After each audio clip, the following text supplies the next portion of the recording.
All right. Our next presenter is Dr. Shawn Baker. I've been following Shawn for a couple years now. I know you've probably seen him on the Rogan podcast. He's known as the Carnivore guy from a dietary standpoint. But I've known Shawn actually, the last time we saw each other in person was probably 2008, 2009. We were both doing Highland Games at the Pleasanton Highland Games. I believe we might have seen each other at Enumclaw. And, well, let's be honest, like sore necks, we like throwers.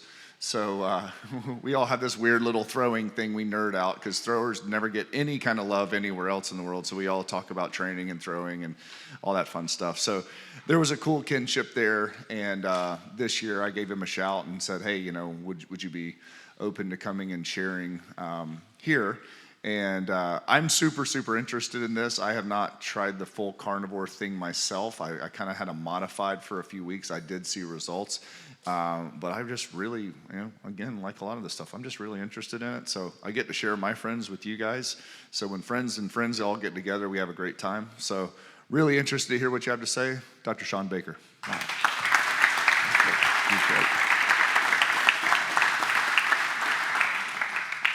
All right, you guys can hear me okay? Anyway, so functional tendon age. That's my thought for you. All right, so finally normal people. I usually go to conferences and I speak to a bunch of sick, old, overweight people that never exercise. So it's really good to be in a room full of sort of people that I think are what we should be, basically. And so when Bert asked me to speak, I'm like, well, I usually speak to a bunch of sick people, not a bunch of strength athletes. What the hell am I going to talk about? So as Kai pointed out yesterday, that public speaking was not anything I ever wanted to do, don't really like doing. It's kind of nerve-wracking a little bit. But let me just, if you guys don't mind, I'll share, because this is stressful. So the most stressful moment in my life, if you guys don't mind hearing this, I remember exactly what that was. So this puts it into perspective for me, because you guys are an intimidating crowd, believe it or not. Usually I'm one of the bigger guys, and I'm looking around, I'm like kind of average here, so that's kind of fun. But 2017, I am deployed to Bagram, Afghanistan. This is, pretty, at a time, and I'm there as a trauma surgeon. I'm an orthopedic surgeon. I'm there to fix a bunch of war casualties. And ops tempo was really, real high at that time, and we were just getting hammered. We were to trauma all the time.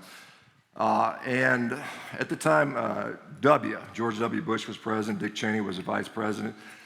And, we would get dignitaries who would come in, and it was, it's like cool, somebody famous is going to come visit the troops, but it was always like more work. It was just created. It was actually, rather you guys don't come in, but Dick Cheney decided to come visit us, and it was supposed to be kind of secret, right? But I knew about it. I'm like, I'm a freaking surgeon. Why would I So the Taliban found out about it. They knew about this. And so outside of our gate, they would always have local nationals. All the Afghani kids would come there and play soccer, and we would give them clothes and food, and so there was always a big congregation out there. So what they decided to do was have a suicide bomber right outside our gate, and so boom, they blow up a bunch of people. They kill about 40 people, and we get inundated with casualties. There's like 30 critically injured people, and we are a tiny little hospital. I mean, this building is bigger than our hospital. Our hospital was made out of wood and a tin roof, and so we're in there. All of a sudden, we got this mass casualty, and this is, there's things you do to train for it, but it's very stressful, as you might imagine. Pager goes off, shit hits the fan. We're all, congregating around the ER, trying to help out where we can. We're doing triage, and basically how that works is this guy, you see somebody and they're like, they ain't gonna make it. They're just too destroyed. Their brains, you got visible brain, black tag. Next group, red tags. These people are critically injured. If you can get to them quickly, you might be able to save them. And the yellow tags are like, you're kind of fucked up, but we throw a tourniquet on your arm and you're gonna make it for a while. So we're in the middle of this. It's just crazy busy. And I'm an orthopedic surgeon, so I'm in here to fix the fractures, right? That's what I'm trained in, but you put your hands in wherever you can. So we're helping. So if you get blood in your belly, you've got a wound to your abdomen, you're bleeding out, you're gonna die if that's not taken care of right away. So these are all the red tag guys. And so we're in there, and I'm in the operating room helping the general surgeons out, elbows up to, elbows deep in blood, trying to find what's bleeding and pack it and, and cauterize it and sew it up. And this is the most stressful moment of my life. And so one of the things that the Taliban liked to do was they would, have this bombing, and then they'd wait for the first responders to get there, and they'd have another person waiting to set off another bomb. So they kill all the first responders. So, it's pretty demoralizing, and it's quite stressful, as you might imagine. So we're in there. I think there was 4 or 5 of us in the room. There's me, the general surgeon, the anesthesiologist, the scrub tech, and a circulating nurse. We're all in a room. We're working away trying to save this guy. And somebody comes in the room and says, "Hey, guys, we just found out we think there's another bomber inside the hospital. And we're in a building this big, and there's fucking another bomber in there." And we look around at each other, and we're like, "Well, what do we do now?" And it's like, this guy's going to die if we leave. But if we don't, it's just going to, we might not make it. So that's pretty stressful. And I remember we all looked at each other and said, "Fuck it, let's keep working." And so we got this guy stabilized, packed him up, and then got the hell out. And then they brought the dogs in and the bomb team. And it turned out, fortunately, there wasn't anybody. That was stressful. So I have perspective. Even though this is stressful, that's that. So anyway, what do I want to talk about? Well, unfortunately, and the last part, the aging athlete. I'm almost 60 years of age, and I'm like, well, shit, I'm getting old now. So this is relevant to me. So, okay. So I've got some disclosures here. Usually I talk at like scientific meetings. I want to tell you what your conflicts of interest are. I wrote a book called The Carnivore Diet. I'm a co-founder. I'm a chief medical officer of a company called Revero Health. We basically try to fix people without drugs, try to get people off drugs, treat the root cause of disease, fix their nutrition, so on and so forth. And I'm an unapologetic meat eater, which today is almost kind of a weird thing, but I like meat. I eat a lot of meat, and Bert, the food here has been excellent. So this has been an outstanding experience. This is the first time I've ever been here, and I'm just super pleased. Great group of people and a great event. All right, so aging athlete, this is some of the stuff I want to do. And I'm kind of like hesitant to put this up there because now I got to put up or shut up. It's like these are things at 60, I'd like to be able to dunk a basketball. Last time I did it, I was 51. I weighed about 20 pounds less, so I got to lose a little bit of weight. Pull 600, that's actually fairly decent. I can do that pretty now. Run a sub 6 minute mile. Last time I did that, I think it was 12 years old. So that one's going to suck the most. A sub 6,400 meter, which I think that's going to hurt the most. And then the hardest one is maybe that 13-second 100 meters. So those are things I'll be working on over the next, I've got 2 years basically to get there. Like I said, I think it's within the realm of possibility. Now I think what we're going to see with older athletes, we're starting to see it now. You got guys in their early 40s, sub 10-second 100s. So this is, maybe I'll get there, maybe not, but I think somebody can do that stuff. Maybe not all 5 at the same time, but I'm going to try that. So I have a lot of obstacles, as does anyone who's getting older. And some of the things we talk about: diminishing strength, diminishing cardiorespiratory fitness, decreased flexibility, unfavorable body composition. You go from jacked and tan to kind of jacked and you don't want to take your shirt off, right? So poor tissue quality, which is a really big one. Androgen resistance, decline in androgen activity. There's obviously social constraints. You got family. My wife is not going to like these goals because I'm psychotically obsessive, and she already doesn't thinks I'm crazy anyway. And then itis, tendinitis, bursitis, arthritis. You got the itis, and that slows you down. All right. So what are some of the tools that you have as an athlete in general, but as an aging athlete? And the sad news is all you guys are going to get older. So strength training, sleep, plyometrics, whether extensive or intensive plyometrics, and there's probably more than this. Efficient and effective programming. Now, this is what you guys are the experts at. So I may be asking some of you guys how to do this stuff. Different recovery modalities. Injury avoidance obviously is a big thing at any age, but certainly as a master's guy. Nutrition, supplementation, and then one thing that 20-year-olds don't have to worry about so much is disease avoidance, but I can avoid heart disease and diabetes and arthritis, all those things that happen when we get older. So let's talk about the benefits of being stronger. I'm preaching to the choir here, but from an injury avoidance perspective, being strong is probably one of the most effective things you can do. It's better than proprioceptive training. It's better than flexibility. There's a number of studies that show that strong joints are healthy joints. When I was putting total joints in people, I said, hey, go squat, go deadlift, go get stronger, keep those joints protected, because that dynamic stability of the joint is in large part dictated by the muscle. All right, so another thing to be able to compete as an athlete, as you're an older athlete, is not being dead. And so we know that helps. So being stronger actually helps you to avoid death. There's a number of studies that show strength. Strength is related to longevity. And it's kind of interesting. Probably strength is more important than muscle mass and being big. So being strong is probably the better benefit. All right, and the other thing, a benefit of being strong is, it's kind of depressing being weak, and there are actually studies that show that strength is associated with better mental health. So that's, again, another good thing to do this. So you guys are doing the right thing. All right, so let's talk a little about sleep. I'll get into the sort of the meat stuff here in a minute, but sleep, and this is one of the hardest things. I've been less disciplined about this, but as, whereas me and Ed Cohn went home last night at 10 where you guys are out partying. Sleep is so incredibly important. There's studies that show that, getting a good night's sleep almost cuts in half your risk of injury. So sleeping is incredibly important. So, that's something that I've had to be more disciplined about in recent times. All right, so let's get to the meat of the matter here. So some nutrition stuff. All right, so what is the point of nutrition? Why do we eat? I mean, what is the point, right? So, there's some reasons why we eat. Well, we want to grow. We want to maintain things. We want to repair things. And then we need energy, right, to do stuff, right? That's the whole reason we eat. Why do some people eat? Well, they're bored, it's a habit, they're stressed out, they eat to comfort stress, or the guy on the TV tells them to eat something. We are propagandized so much about what we're supposed to eat, and there's so many problems with that. But there's a lot of people that eat for the wrong reason. And it's not that you shouldn't enjoy your food. I enjoy the hell out of steak. I got to tell you what, it's good stuff.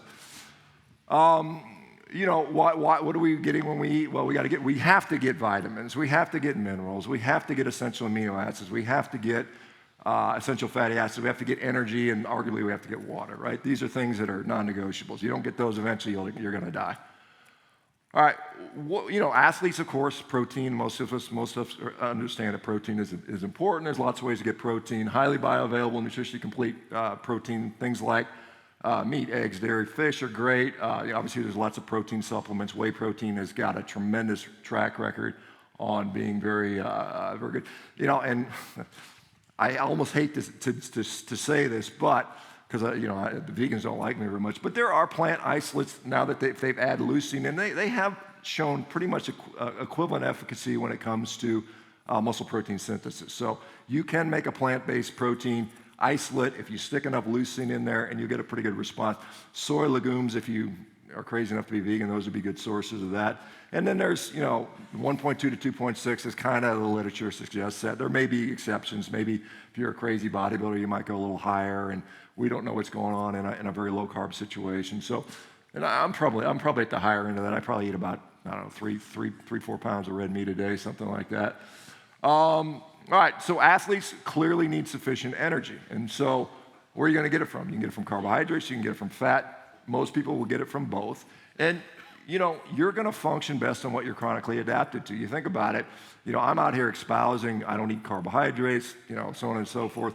But, 99% of us are adapted really to both. It's very few people that only eat fat or only eat carbohydrates. And so you're going to function best on what you're chronically adapted to. And if you've been chronically adapted to something since you were a kid, 20, 30, 40 years of eating this, you're just going to perform that better. It takes a long time for that adaptation to happen.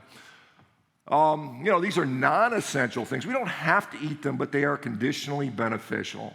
And, fiber, soluble, insoluble, it is not essential. If it was, I'd already be dead, but it is conditionally beneficial.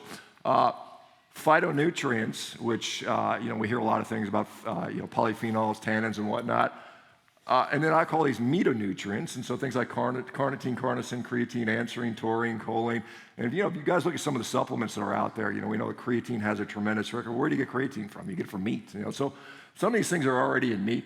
Caffeine, obviously, we know has some ergogenic effects. We don't have to have it, and then there's a whole host of supplements and nutraceuticals that, some of them are a waste of money in my view, but they're out there. So those are things that you can get in the diet. Now, what do you want to avoid in the diet? Oops, did I miss a slide? Let me see, how do I go back? I think I missed, no, okay. All right, well, okay, no, yeah, that's right. All right, so phytonutrients. You can get phytonutrients from meat. I bet most of you guys didn't know that. There's a study from Duke University, Stefan Van Vliet, Fred Provenza. I've interviewed both those guys. Basically, I put up what's, kind of some of the things in meat. There are 70,000 unique nutritional compounds found in beef. 70,000. Most of them we have no idea what they do, right? And because a cow can go out there and eat all that grass and all those leaves and we can't, they actually accumulate phytonutrients within their tissue, which also is highly bioavailable to us. And so for people saying, oh, you're not getting all your phytonutrients by eating meat, that's not actually true. You actually get that. And Van Vliet's work, he's now at Utah State, I believe, and he's doing a tremendous amount of metabolomic work on this type of stuff. Things we don't need to consume. Well, alcohol, recreational drugs. Some people have fun with it. I know there's a lot of beer being drunk last night, but you don't really need it. You don't need excessive energy, and that's a problem. We got too many people that they just consume too much energy. They have energy toxicity. Gut irritants can be problematic. Various toxins, anti-nutrients. We don't need those things. There's an argument for a hormetic effect on that stuff, but we, in truth, don't actually need those things. Okay, let's talk about athletes in their prime versus an older athlete and what the considerations might be. So an athlete in their prime, you are optimizing for maximum performance regardless of long-term consequences in many cases. You got this, you talk about guys that would voluntarily shorten their life by 10 years if they can win Olympic gold medal, and most of them say yes. So we know that occurs. Performance-enhancing drugs, anybody that's around high-level athletes know that's a reality, good or bad, that happens. Obviously as an athlete, you want to avoid being injured, and hopefully your strength coaches are helping you do that. There's nutritional strategies, as Bo was talking about, there's higher risks that you take as a young athlete because the reward is potentially a lot higher, and so obviously you want to, like he said, you want to make sure you minimize the sort of the zone where you can dial that in. Younger athletes just going to have greater access to facilities and expertise. I don't have an entire strength and conditioning and facility dedicated to me. I'm in my garage by myself, And then, there's certainly as a young athlete, there's potential for tremendous financial reward. And you can contrast to an old guy like me, I'm optimizing for durability and avoiding attrition. The nice thing about competing as an old guy, half your competition dies. So it's like, okay, you keep going. And then I want to avoid disease, and I'm engaging in a little bit lower risk activities. I tell people saying, why the hell are you lifting heavy when you're old? I don't think that's that risky, but there's obviously, I think, a little bit different nutritional strategies, less access to facility, HRT. Some people will choose to do that. And then, of course, no one's paying me to dunk a basketball. No one cares, right? Anyway. All right, so what is the best strategy for an aging athlete? Is it, kind of a bodybuilder, high protein, high fiber, that's a typical thing that most people get ripped on. A low-carb, ketogenic, carnivore diet, vegan, vegetarian, Mediterranean, or low-fat diet. I don't know. We'll see. I have my preference, and I'll talk about why I think it's effective. All right, so this is, what I found when in 2016 I go on this carnivore diet. I started, I was 49 years of age, I'm 57 now. I just, better musculoskeletal function. It was weird. I had chronic tendonitis in my right knee, and that shit went away. I was like, well, this is kind of cool. I got stronger. I had better recovery. My gut was better, and I felt like my brain worked a little better, perhaps. And so I get on this guy's show, and this is the first time I was on Rogan. I was on again later a few months ago, and I remember sitting across from him, and I could tell he was looking at me. He thought I was fucking nuts. He was like, "What are you talking about?" It was just I just got that vibe. And then I went on again into last year, and he was like totally like on board. He was like, "Dude, everybody I see on this diet is getting healthy." So it was a really sort of different vibe this time. So anyway, that, and of course that made every vegan on the planet hate me. And I was like, I just eat meat and I think it's healthy. But anyway, objective performance. I do this stupid, silly rowing stuff. This is from the World Championships. And there's every year there's something like 30, 40,000 people hop on rowing machines and go as hard as they can, as fast as they can. And that's the competition. And so it's probably more than people shot put at whatever that age or something like that. So there's a decent amount of people who do that. And I managed to break 6 American records, set 4 world records, and 1 world championship on an all meat diet, when I was in my mid-40s, this is after I got done throwing with Bert, I kind of leaned out a little bit, and I was like, I want to deadlift 405 for 20 reps, which is, a reasonable goal.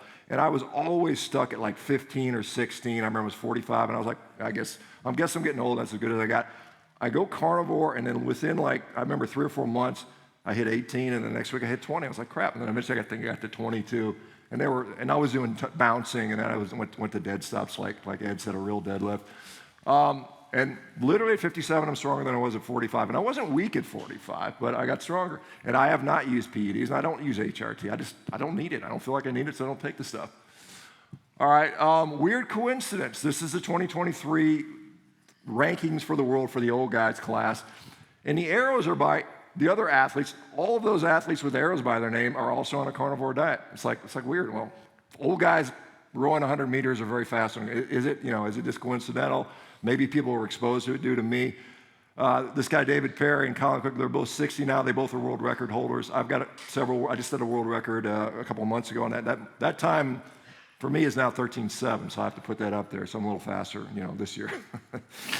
All right, so musculoskeletal pain limits performance. If you have arthritis or tendonitis, if your knee hurts, you don't feel like squatting. I mean, that's just the reality of it. The more pain you have, the harder it is to train, and that's a reality for 30, 40, 50, certainly 60 years of age. I mean, you guys will eventually get there, and that does limit things.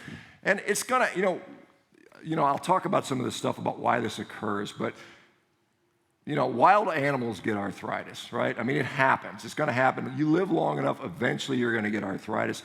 But wild animals actually get less arthritis than domestic animals. And why is it? Because their diet is different. Diet does have a role on this. And while it's inevitable that will eventually happen, you can slow that rate down. If you can slow that rate down, you can extend your athletic career. All right, so arthritis worldwide is just increasing. We're fatter, we're sicker, more people have arthritis. The graph on the left is knee osteoarthritis, and that's probably the most predominant one. And then as we get older, as you get into that 80, 100 years of age, at least half the people have arthritis. And it seems like for some reason more women than men. And so it's very, very common to occur. All right, let's talk about what I was taught as an orthopedic surgeon, right? Osteoarthritis is wear and tear. It is post-trauma. You tear your ACL, you're going to get osteoarthritis. You fracture your knee, you're going to get osteoarthritis. You're obese, you weigh too much. Well, that's just too much mechanical loading. And that's true. All these things are true. But what I came to learn, and this is not something I was taught as an orthopedic surgeon, because we really just didn't know this stuff. Biology is incredibly important in how your joints age and wear. That 20 pounds extra gut flap is more than just 20 pounds bearing down on you. There's a whole bunch of metabolic and physiologic consequences that happen. There's a lot of biology that's occurring there. So this is a paper that came out in what year? I can't remember. So 2020. There's something called a fibroblast-like synoviocyte. These are cells, our joints are lubricated. There's a lubricating fluid in there, and it's the coefficient of friction is like ice on glass. It's just like super smooth. This is why all of our joints, our knees, our hips, our wrists, our elbows, our shoulders, this is what's supposed to be happening. And these synoviocytes produce that fluid, but in the presence of high levels of insulin resistance, too much of that around, they start producing these things, inflammatory cytokines, which basically wear out the joint. They cause aging, joint damage, inflammation, and it sucks. So insulin seems to be part of that mechanism. Are you toasting your joints? So this is an interesting thing. So the third picture there is a pristine, I've been inside probably thousands of people's knee joints and shoulder joints. And one thing that used to interest me, and I didn't know why this was, but when you go into like a 15-year-old kid's joint, it looks like that. It's beautifully white. It looks like fresh fallen snow. It's beautiful. You go in there in a 40, 50-year-old, it looks like somebody's been smoking cigarettes in there. It looks like the inside of an ashtray for 50 years. Like, why is it all yellow? What's going on? Why is that? And I didn't know. But what it turns out, and I'll show you there's pretty good data on that. So when you toast something, why does it get brown, right? What does it do? That was something called the Maillard reaction. It was actually the Maillard reaction because it's French. My wife's from France, so she would yell at me for mispronouncing. But So you get this browning, and it's basically the interaction of sugars and protein in this particular case. And so you get this browning. And so that's actually what's happening on your knee. You're actually creating this sort of toasting action inside your joints.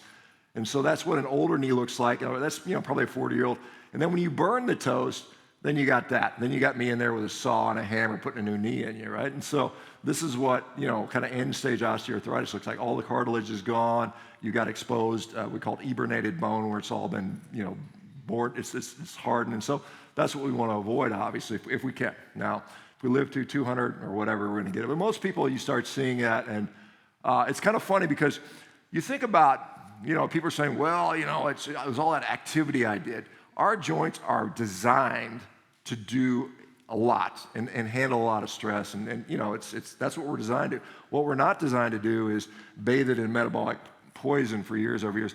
The vast majority of people's knees I replaced were not ex-athletes. They were ex-couch potatoes. They just sat on, the number one consumer of total joints in America right now is obese 56-year-old women, and they're not athletes. And so that is a metabolic consequence more so than it is a traumatic consequence, believe it or not.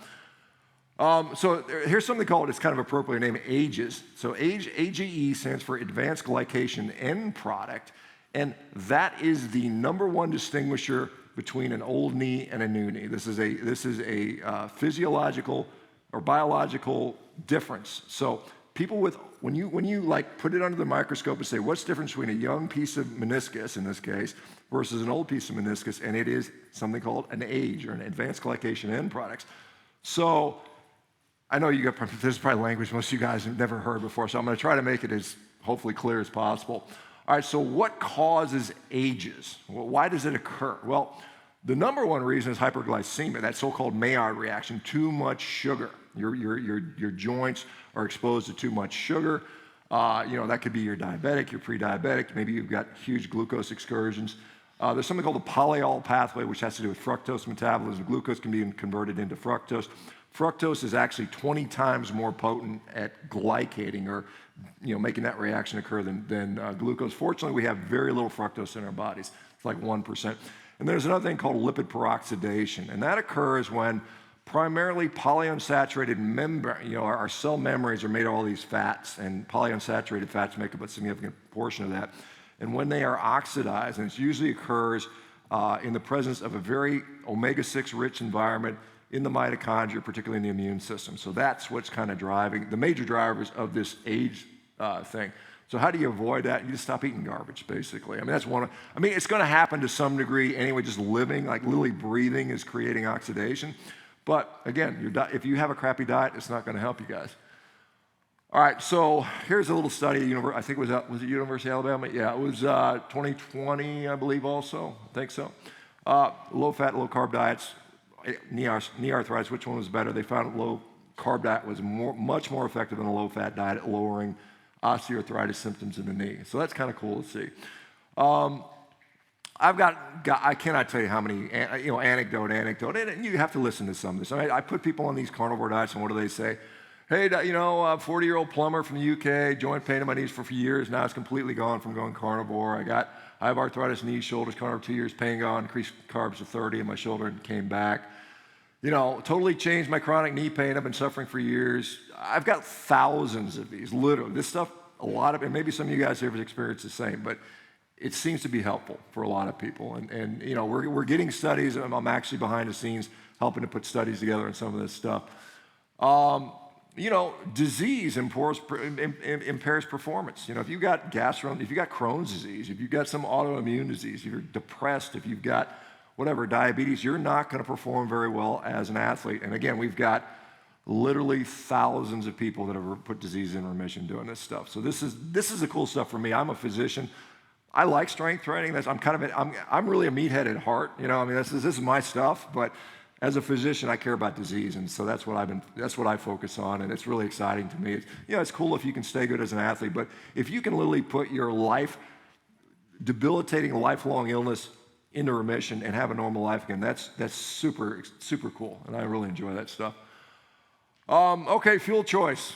Carbs or fat. Most people say, I'll just put the butter on the bread and it'll taste better, so I'll do that. But anyway, you've got choices when it comes to fuel. What are you habituated to? As I mentioned before, of course, the Italian research people say pasta is great for is great for you. Can't imagine they wouldn't say that. Most literature, if you look at most sort of sports literature, will say carbs are superior to fat. That's true. I mean, adaptation, there's some other studies that show with really long-term adaptation, there may be some closing of the gap, but it may take months to even years potentially to really adapt to that. And then the role of protein is not well defined in that context because, most of these studies on ketogenic diets are relatively low protein, which I think doesn't quite support athletic performance as well as a higher protein approach might. Okay, what am I trying to do? Am I trying to pull a single deadlift? Do I need a carb load to do a lift that takes 1.5 seconds? Or am I trying to run a 2-hour marathon? That's Gene Bell. I figured everyone could tell who that was with the guys with the head cut off. So yeah, I mean, if you're trying to run a 2-hour marathon, you're going to need carbs to do that. But if you're just trying to max out on deads, I don't think you need to do that. Can I get strong and fast and big without taking steroids? Can I get strong and fast and big without eating a bunch of, carbs and stuff? Yeah, I think you can. I think there's people that do that. Now, is it maybe the strongest or the fastest you could be? Maybe not. But again, there's risk and benefits to all this stuff. All right, what are the advantages of carbohydrates? They taste friggin' good, right? I mean, they taste good, right? I'll admit that. They're very easy calories to get down, right? It's easy to do that. They provide rapid energy. They rapidly refuel our glycogen. They're very cheap, which is a good thing, if you're on a budget. They may protect muscle protein breakdown. There's science that shows that. And most people are habituated to using it. We know if I'm a little low, I'll just swig some Gatorade or whatever, eat some complex carbs, and that works for me, and I'm used to it, and it works really well. Are there disadvantages? Yeah, they taste too damn good. I mean, that could be part of the disadvantages too. They're easy calories to overconsume.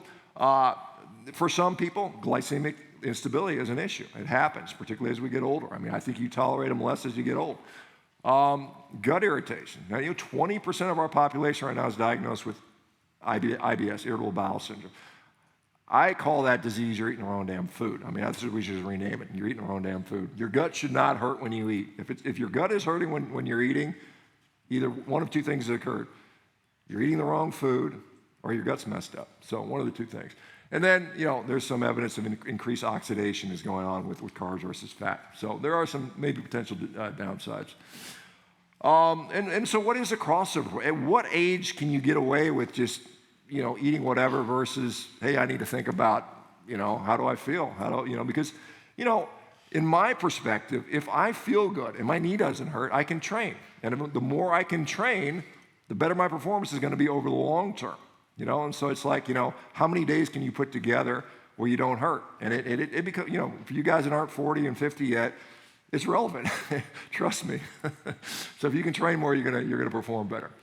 All right, here's a study. Phil Prinz, he's out of, I think Groves State or Groves College, somewhere up in Pennsylvania. Maybe some of you guys are familiar. And he did an interesting study recently. He was looking at competitive, so highly, pretty decent athletes in their middle age and looking at fueling strategies. One was high carb versus, high fat. And what they found was, performance was pretty equilibrated in these guys that were a little more chronically adapted to it. They saw that there's this sort of thought of this crossover point where you go from, fat burning to more glucose-based fueling, and that often occurs at like 60%, 65% VO2 max. And these guys were seeing that not happening until they got to 85, 90% VO2 max, which is significantly higher once you're chronically adapted to this stuff.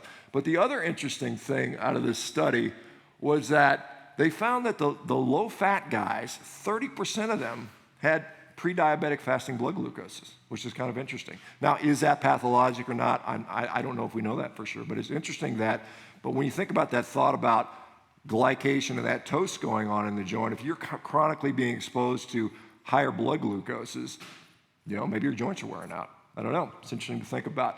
And then the other thing is that rather than muscle glycogen, it's actually probably blood glucose that is actually limiting performance. So when you talk about people that are like, they're bonking, well, their blood glucose is lower. Well, how do you fix that? Well, you can obviously fix it with some carbohydrates. And the point is, rather than eating, 3 pounds of pasta the night before or something like that, maybe you can just you can touch it up with a little bit of carbohydrate inter-workout. So you can kind of just use less. And so you start thinking about this minimum effective dose, right? Instead of like, I eat it all, how much, it's like Arnold Schwarzenegger, how much protein do you eat? I eat all of it, or how much carbs do you eat? I eat them all, right? So you can think about what do I actually need as an older athlete versus, what I want to eat or what I prefer to eat. So that's an interesting concept, I think. All right. So when I see that picture, I'm like, damn, that looks good. I'm hungry, right? And it's like, I see a meal that's tremendously satisfying. It's like viscerally and primitively like satisfying. You look at that and you're like, man, that's going to be good. At least I do. I don't know about you guys.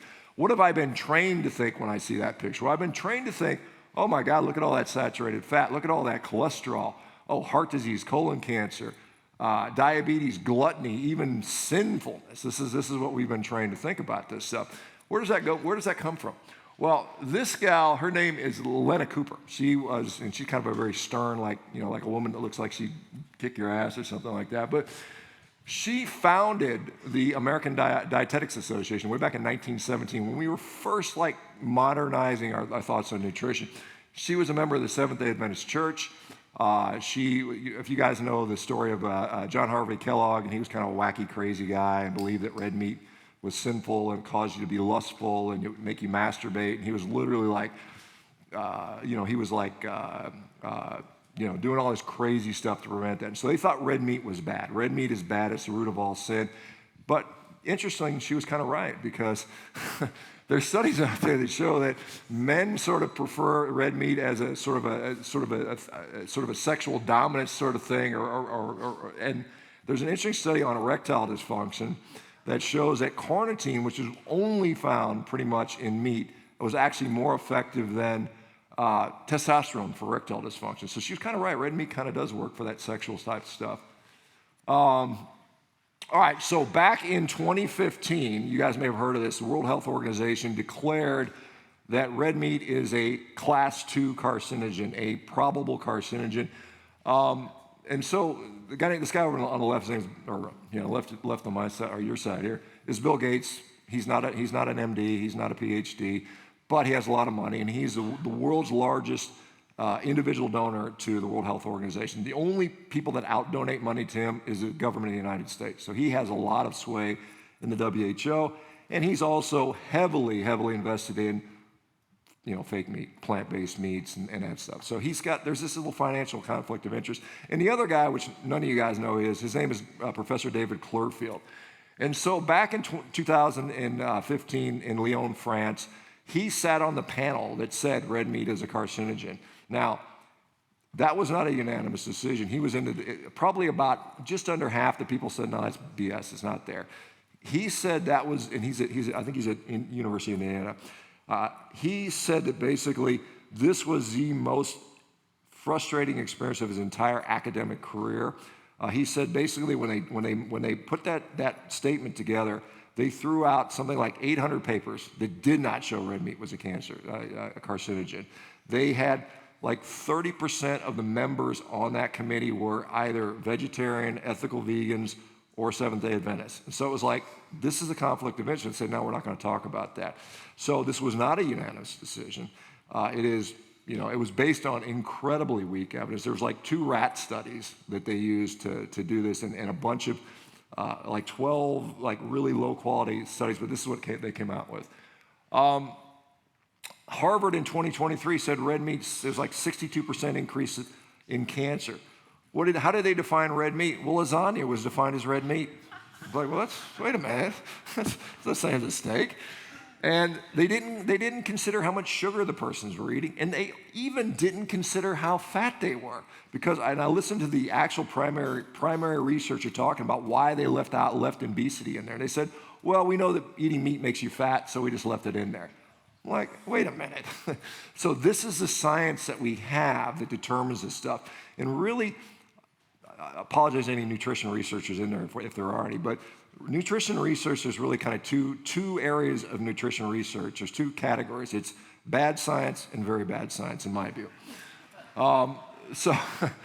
So this was a study out of Washington University. It was done in, I believe, 2022, where they looked at all the red meat studies, and they basically said, look, guys, the research is garbage. I mean, it is literally weak.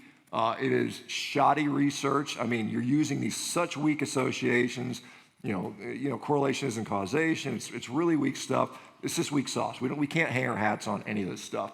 So that's come out since that World Health with the WHO declaration. This guy, who none of you guys know who he is, his name's Gordon Guyatt. He is the goat of science, or one of the goats. He's like the Ed Cohn of science. So there's a concept called evidence-based medicine, and he actually invented that term in 1990. He was a residencies director at McMaster's University, and the doctors would say, well, how do you do this, and how do you treat this and this? I said, well, I kind of see this, and this is what I do, and that's how medicine was being practiced. And he said, wait a minute, we need some science behind this. We need to study this stuff and see what actually works. And so he came up with the term evidence-based medicine, and his whole entire career has been based on judging how strong is the evidence. Is that a shitty study? Is that a good study? How powerful is that stuff? And so that's been his thing. So this is a guy. So what does he have to say?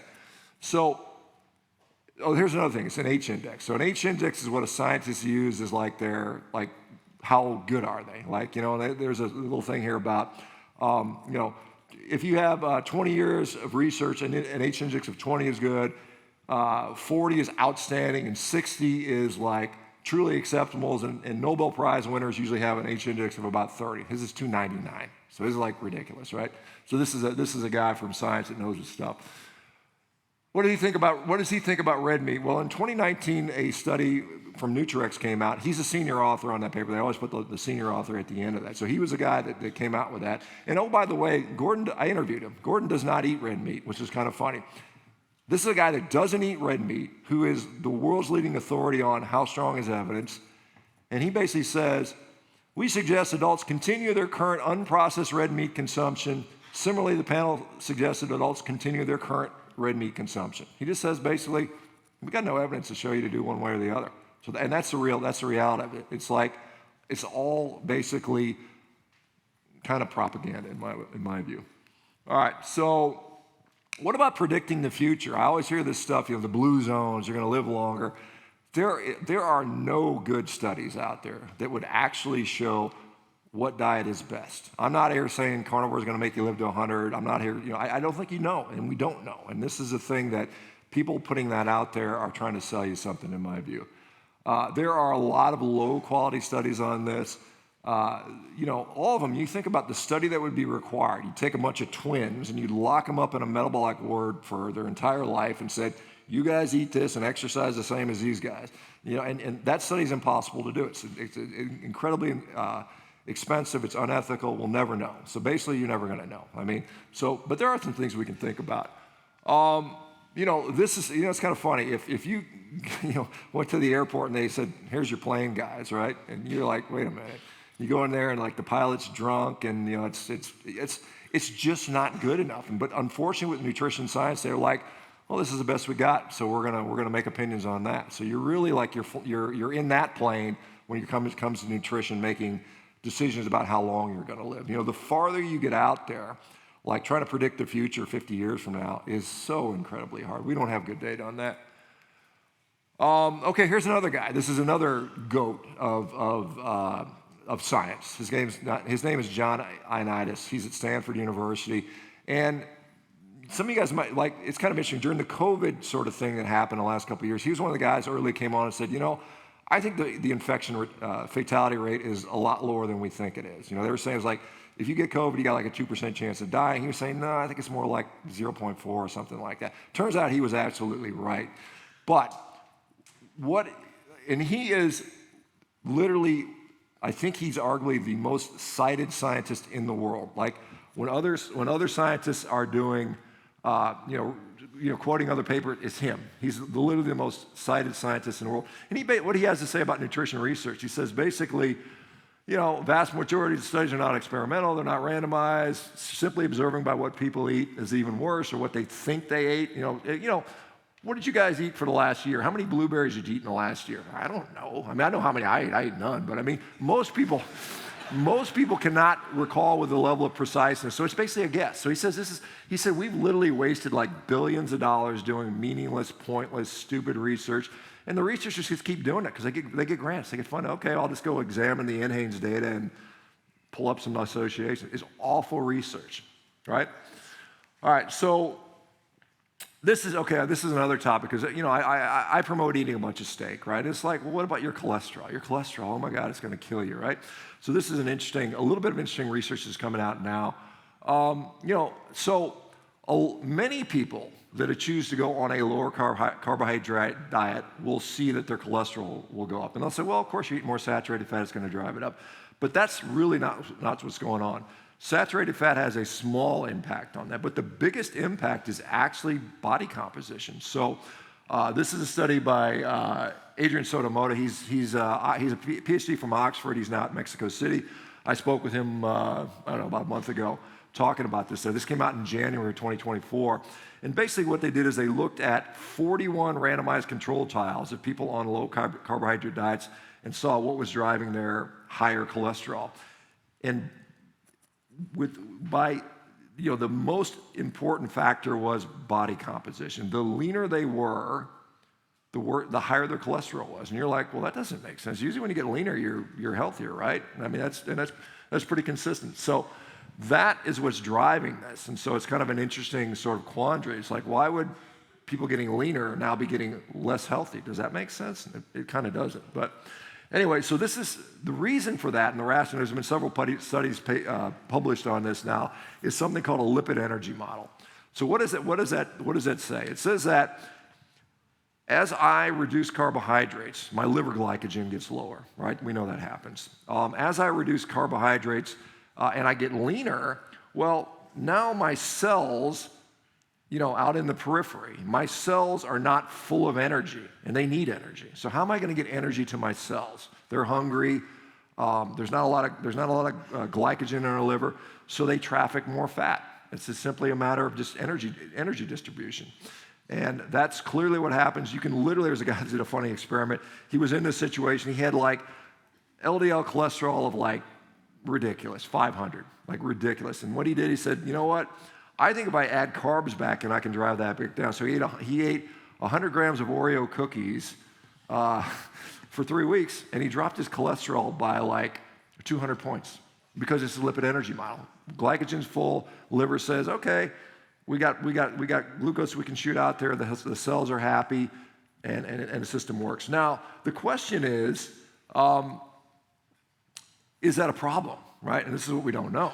So Mortensen, 2022, I believe, 2022, they looked at people with sky-high LDL cholesterol, and there's another condition, it's called familial hypercholesterolemia. So these are people that, genetically from birth, they have ridiculously high cholesterol, total cholesterol of 300, 400, 500, and 60% of them do not develop heart disease, based on this cohort study. It's like, why is that, Well, it's because it's a dependent variable. It's like, yes, cholesterol is part of the pathway for heart disease, but it's not the only factor, and it can't do it by itself probably. It's like if you build a fire, you need a couple things. You need an oxygen-rich environment, you need some wood, and you need a spark, right?